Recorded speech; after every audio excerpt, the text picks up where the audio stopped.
The Ruins of Or, the region of the world that is the end of the original Guild Wars 2 story, housing the only strictly level 80 map from 2012, alongside 2 additional zones marking the end of the original leveling journey. Alongside that, we see the finale for Living World Season 3 take place in a brand new map added years after the others. Across this cursed region, there are a ton of different things that I could highlight in various top 10 videos, and today, I want to celebrate this region of the world and go over my top 10 favorite things across the Straits of Devastation, Malchor's Leap, Cursed Shore, and Siren's Landing, ranging from cool events to monumental locations to a random decoration and a random corner. Nothing is off limits. Let's get started. In the number 10 spot is Malchor's Fingers. This is the area in the most northern part of Malchor's Leap that is also occasionally called Malchor's Fingertips, which is a really cool location that has a bunch of rock spires poking out of the water just off the coast of Or, where these spires mark the edge of Or, also known as the Orian Vale, which in ancient times was an area that sailors did not like to travel because of stories of monsters, and nowadays marks the barrier of the Risen's primary stronghold. Where on the most basic level, I just think this area looks super cool. A bunch of spires popping up out of the water off the coast of Or is just a cool sight, and I love the name of this location with how it is named after Malchor, who is somebody that I will talk more about in a moment, but Malchor is the famous sculptor who was the Orion that was commissioned to carve the statues of the human gods, where he was blinded by the gods' radiance, but had memorized their details, so was still able to complete their sculptures. And one final fun part about this area that I love a lot is how the spires themselves are outside of the map boundary, meaning you can't explore them, but they serve as a somewhat intriguing, distant structure, marking a dangerous area that you can't survive getting to.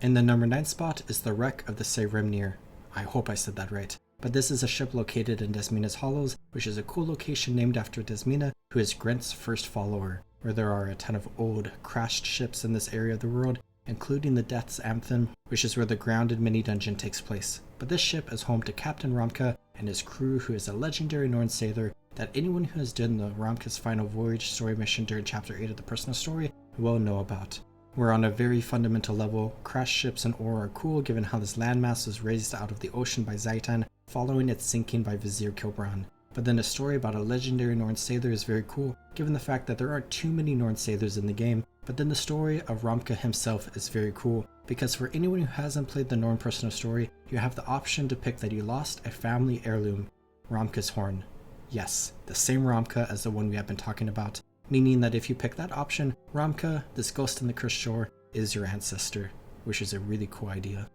And the number 8 spot is kind of a super general answer, and it is the Steamspur Mountains part of Or that houses many locations, including Fort Trinity, where we have the island landmass of Or, but we also have the Steamspur Mountains that borders Or, where the earliest parts of the Straits of Devastation is, lore-wise, located in the Steamspur Mountains. Where the story going on is how the Pact are launching an invasion into Or, starting in Fort Trinity, where you have to get into the Orion landmass and conquer the rest of the Straits of Devastation, then work your way through Malchor's Leap, then Cursed Shore, then into the ruined city of Arah. But I just love this area of the Straits of Devastation, partially because it is a pretty unique part of the map and a great introduction to the story of Or, as many of the events are either helping the Pact fortify the region or beginning the invasion into Or. But Fort Trinity itself is a super cool area, and I love the lumber mill area, this field hospital, this cave that also has this cool dock, these ruins, all of the tunnels, and so many other random, intricate parts of this area that just makes it super fun to explore. In the number 7 spot is another kind of general answer, and it is the Cathedrals of Or, where this spot is basically for all the major meta events in Or, which I guess I'll shout out the Gates of Arah meta, which serves as the final meta in Or, but isn't technically a cathedral, where all the different cathedrals are dedicated to the different human gods, including the Cathedral of Hidden Depths, which was Abaddon's temple prior to him being imprisoned, and it serves as a story area instead of a meta. But the Cathedral of Glorious Victory, Balthazar's Cathedral, is my favorite of the metas, which I covered in depth in my top 10 meta events video, but it basically really focuses on the idea I was talking about in the previous spot with the invasion into Or. But in Malchor's Leap you got the Cathedral of Eternal Radiance for Lissa, and the Cathedral of Zephyrs for Dwayna. Then in the Cursed Shore you got the Cathedral of Verdance for Melandru, and the Cathedral of Silence for Grinth, where each temple has a decently fun meta taking place in it, as well as a bunch of random details that I could spend a lot of time talking about. But to give a quick history lesson on the development of Guild Wars 2, back before mega servers were added to the game and each server was isolated in the open world,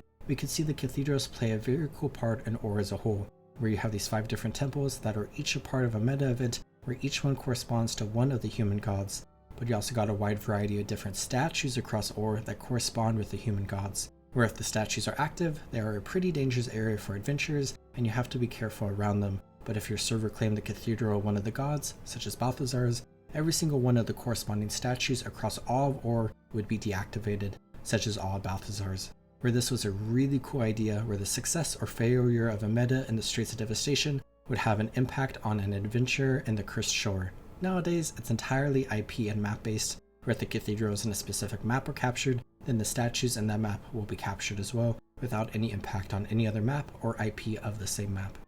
In the number 6 spot is Malchor's Leap, not the map, the actual spot where Malchor leapt to his death. Going back to what I was talking about with Malchor earlier in this video, I left out an important part of his story, where while he was blinded by the majesty of the gods, he fell in love with Duena, and upon completing the sculptures of the gods, and after the gods departed for Tyria, he became overcome with a feeling of loss because he would never be able to lay his eyes upon Duena again, and as such, he jumped off of the cliff overlooking the cathedral dedicated to the goddess Duena, where this location became a popular place for Orient maidens to come to honor the memory of Malchor and the tragedy surrounding him, where you can follow in his footsteps and find Explorer Cinia at the spot where Malchor leapt to learn about this history and get a hero point. You can then find these diving goggles and take the same leap that Malchor did many centuries ago, which is kind of a weird thing if you think about it, but is also a fun detail to the story, where I think Malchor as a character is just super cool, and having a map named after this event and lore is pretty cool as well.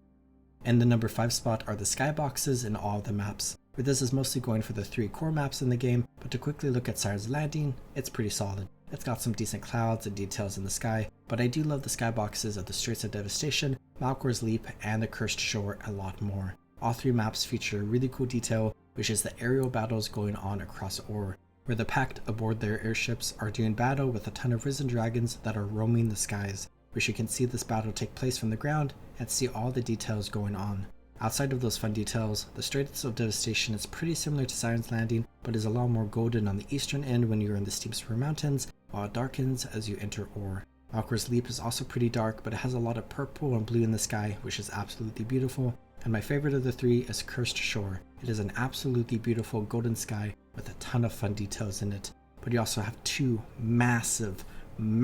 pillars coming out of the ground and going up into the sky that are absolutely incredible looking. The top of this one is precariously balanced to the base, as a ton of degradation has happened to them over the centuries, but these 2 pillars, as well as 4 others across Or, all lead to the Grand Temple of the Pantheon in the center of Arah, which is a large temple to the human gods where you fight the Giganticus Lupicus boss inside of the dungeon. And the number 4 spot is the Arm of Abaddon, similar to Malchor's fingers. This is a massive pillar sticking out of the ocean off the coast of Or, found in the eastern end of Siren's Landing, but massive may be an understatement. This is one of the tallest structures in all of Guild Wars 2, and it is entirely a jumping puzzle. By the name of Abaddon's Ascent, you can climb your way up this entire pillar all the way to the top, where I talked about this in my top 10 jumping puzzles video because it is one of my favorite jumping puzzles in the entire game. Where the biggest aspects that I love about this jumping puzzle are how long it is, how it is relatively easy but not too easy, has a ton of fun details, and has an incredible aesthetic. There are a ton of old ships, a ton of old sea life, some old Orient ruins, some fun outcroppings, and so many other fun things that you can jump on that provide a fun experience. Where I love the massive ship at the top of the jumping puzzle that has blue fire, your reward chest, and also a pair of diving goggles you can put on and jump off of the ship with to descend all the way back down to the ocean. In the number 3 spot is the ruined city of Arah, where I mostly care about the area itself, but this is the 8th and final dungeon in Guild Wars 2. While there used to be a story mode version that got turned into a single player story mode mission, there are still the 4 different explorable paths, which makes this the only dungeon out of the 8 to have more than 3 explorable paths, where each path focuses on one of the 5 different ancient races who were around during the previous Dragon Rise without any paths for dwarves. Path 1 focuses on the Jotun, Path 2 on Mersat, 3 on Forgotten, and 4 on Seer, where each path has some similarities and some major differences, and Arah as a whole is probably the most difficult dungeon out of all 8, which is fitting. Arah is a pretty big dungeon with a ton of different areas that are important in the lore of Guild Wars 2. But in the story mode version of the dungeon, there are even more areas you can explore, where I've been campaigning for this for a long time, but I would love it if ArenaNet would put the map of the dungeon of Arah onto the actual world map, so it would be visible to see and add more detail to the map right next to the Cursed Shore, Looking at that Shaman's Historical Guide to Tyria, link in the description, we can see what it will look like on the map. Where if you see these areas over here, this is actually cut content where there was going to be a map where you could explore the area where Zaitan's body fell at after being defeated at the end of the personal story. I would love to see this area in the game as well. I guess to go off on a bit of a tangent, I would love it if the details in and around Arah in both the dungeon and the single player mission were filled in a little more, with the map extending south to show details on the southern coast. Then we have an Orion expansion where we get 3 zones across Ore that dives into some ancient Ore story as well as the post-release Orion stories that we saw developed in the Siren's Landing release. Then maybe throw in a central hub and some hints to a future expansion in the Scavenger's Causeway and call it an expansion. In the number 2 spot is the Golden Orb. This is a massive glowing orb located in the Wieldwood in the Pyrite Peninsula in Malchor's Leap, where this single orb probably deserves a full 15-minute video, but I'll do my best to give it justice here. Where in short, this is a long-standing mystery that we don't really know the answer to, where there are different theories about what this could be, but the biggest one is in relation to the blue orbs, where this is an incredibly powerful relic that comes from an unknown location somewhere deep in the unending ocean, where with the End of Dragons expansion, we learn that this is actually an Eye of the Ocean, which is a relic created by Suwon in order to protect Cantha from the Risen, where the Crate, at some point, gained possession of it to protect themselves against the Risen, and then the Pact gained possession of that in order to power the defenses of Fort Trinity to ward off the Risen. Then again in the Secrets of the Obscure expansion, we see the Wizard's Court and Astral Ward using artifacts that are very similar to the Eyes of the Ocean in order to defend against the Cryptus and any other demonic threat. Where I don't think we really know the connection here, if there is even a connection at all, and it may just be a coincidence, but this brings us back to the Golden Orb, where with all the story introduced after the initial release of Guild Wars 2, we still don't really know what's going on here. It could be something similar to the Eyes of the Ocean, or it could be something completely different. What we do know is that this orb petrified the forest here in Malchor's Leap and turned everything into pyrite, which that itself is pretty cool, this area looks cool, and the Golden Orb looks pretty cool as well, and hopefully one day we will learn more about this orb. But now for the number 1 spot, for my favorite thing across all of Ore, and it is the Promenade of the Gods, where this is one of the most important locations across all of Ore that has so many different things going on in it that relates back to a lot of the stuff that I have talked about on this list. The Promenade of the Gods leads to the Narthex, which is the entrance to the ruined city of Arah. There are a ton of different statues for all 5 of the human gods, excluding Abaddon, that line the Promenade, where the combination of the Promenade, the Narthex, and these statues come together to make a truly legendary area. The final meta event in Ore takes place here, where you have to capture or defend the Narthex against the Risen to maintain control of the entrance to Arah. Where a piece of personal history for me here is how the final objective that I needed to get for my first ever world completion way back in the day was the vista at the anchorage, which gives a fantastic view of the Promenade of the Gods. Where I remember coming to this location and being dumbfounded by just how epic this looks. Wish it is still one of the coolest looking areas in the game, where I really wanted this vista to be the final map objective that I got because of how much I like this area, where on occasion I still reserve this vista for last whenever I do world completion on various characters. But while it is a pretty important area with Arah and the meta, I just can't understate how much I like this location just because of how amazing it looks, and because of all that, this is my favorite thing in all of Ore. And that's my list. I hope you enjoyed. There are a ton of different things in Ore, and I would love to read what everyone else's favorite thing across these 4 maps are. If you enjoyed this video, consider watching my top 10 things in Inner Nios I released over a month ago, or come back next week to watch my top 10 gardens in Guild Wars 2. I hope you all are taking good care of yourselves. Have a good one, everyone.